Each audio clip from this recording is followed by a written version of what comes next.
As an 80s kid, I used to watch a lot of Saturday morning cartoons when I grew up. Back then, I was constantly bombarded with commercials. Commercials advertising He-Man action figures, some brand new board game, or healthy cereals containing 80% sugar. Oh yeah!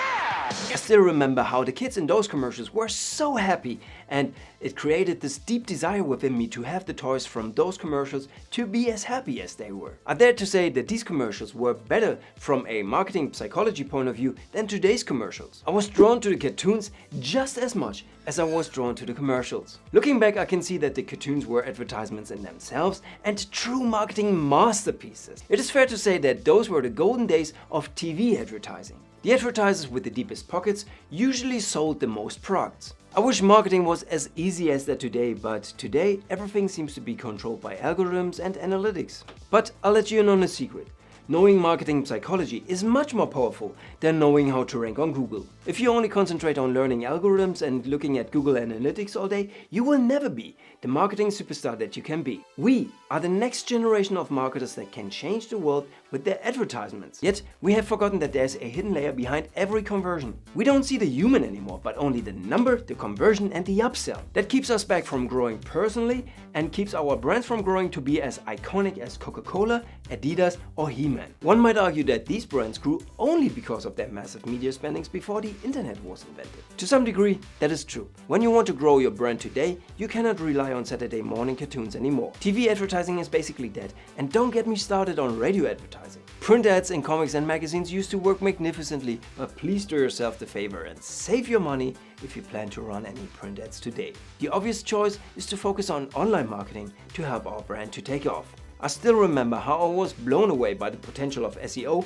when I first started with online marketing back in 2009. You only had to create thousands of links to your website with your money keyword as anchor tag, and you made millions, if not billions in revenue. Selling and marketing seemed so easy.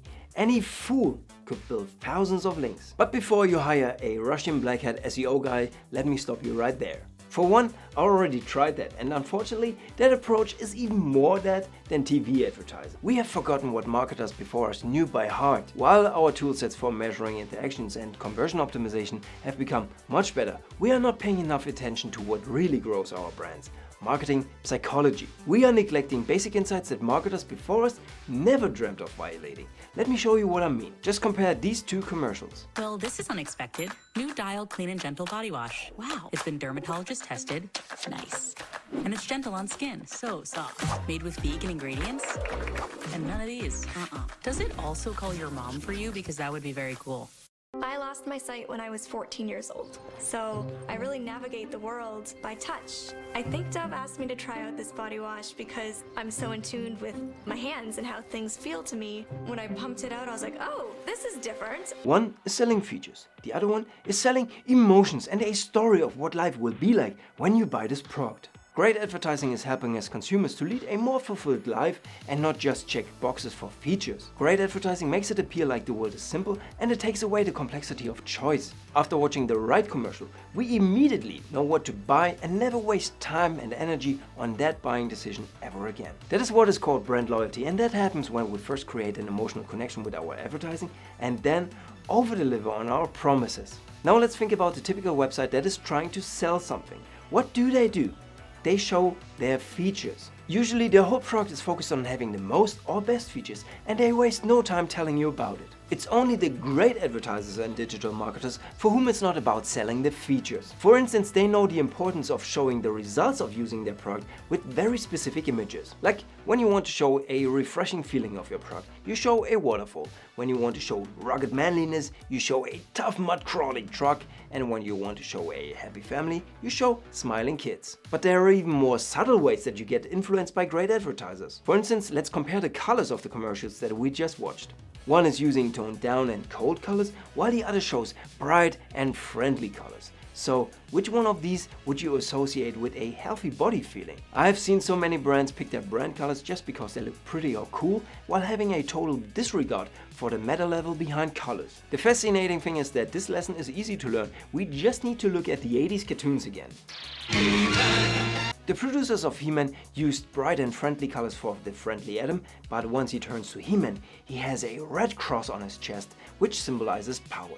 Skeletor, his opponent on the other hand, uses grayish purple, dirty yellow and lots of black, which are nature's warning signs. The only reason why the producers picked these colors is so kids could distinguish between good and bad. The same principles work in marketing as well. When you paint a car in Ferrari red, it suddenly gets associated with power. Just looking at numbers would never tell you how this association is being created. That is the art of branding that many of us disregard and your way to be a marketing superstar. Digital marketing needs to be more than just analytics. You need marketing psychology to advance from numbers monkey to Seth Godin apprentice. And to be honest, there's just this one thing that you need to understand and ingrain into your daily life. Any human's deepest desire is to achieve happiness and to avoid pain. Good advertising says this is the right thing for you if you are like this. Great advertising shows us this is what happiness will be like with us. Care to join us? Impulse purchases, for instance, release dopamine, which I already talked about at length in the video, I'll link at the end. But we all know that impulse purchases